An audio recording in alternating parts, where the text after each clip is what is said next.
భక్తివర్ణ ప్రేక్షకులకు శుభోదయం 27/7/2024 స్వస్తి శ్రీ చాంద్రమానం క్రోధినామ సంవత్సరం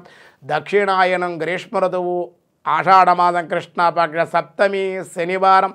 సప్తమి రాత్రి 1:04 వరకు రేవతి నక్షత్రం సాయంత్రం 5:27 వరకు వర్జ్యం ఉదయం 6:16 నుండి 7:45 వరకు దుర్ముహూర్తం ఉదయం 5:40 నుండి 7:22 వరకు సూర్యోదయం 5:40 సూర్యాస్తమయం 6:31 అమృత మధ్యాహ్నం 3:13 నుండి 4:42 వరకు రాహుకాలం ఈరోజు ఉదయం 9 గంటల నుండి 10:30 వరకు రాహుకాలం శుభ సమయం ఉదయం 7:45 నుండి 8 గంటల వరకు మధ్యాహ్నం శుభ సమయం 3 గంటల నుండి 4:10 వరకు సుకర్మయోగం ఉదయం 6:35 ధృతి తెల్లవారుజామున 3:36 విష్టి మధ్యాహ్నం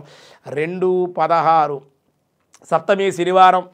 సాధారణమైన వ్యవహారాలకే ఈరోజు అనుకూలం దినారంభ చక్రాన్ని బట్టి ఈరోజు మేష వృషభ మిథున కర్కాటక రాశి వారికి అనుకూలంగా ఉంది సింహ కన్య తుల వృశ్చిక రాశి వారికి మిశ్రమంగా ఉంది ధనస్సు మకర కుంభ మీనరాశుల వారికి కూడా అనుకూలంగానే ఉంది అని చెప్పబడుతోంది ఈరోజు విష్ణు సహస్రనామంలో వ్యాసాయ విష్ణు రూపాయ వ్యాసరూపాయ విష్ణవే సర్వదర్శన ఓం సర్వదర్శనాయ నమః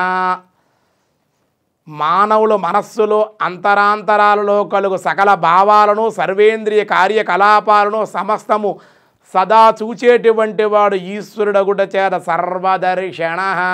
సర్వము దర్శించేటువంటి వాడు ఆయన తెలుసు ఆయనకి అన్నీ కూడా కావున ప్రతివారు పాపాలు చేయక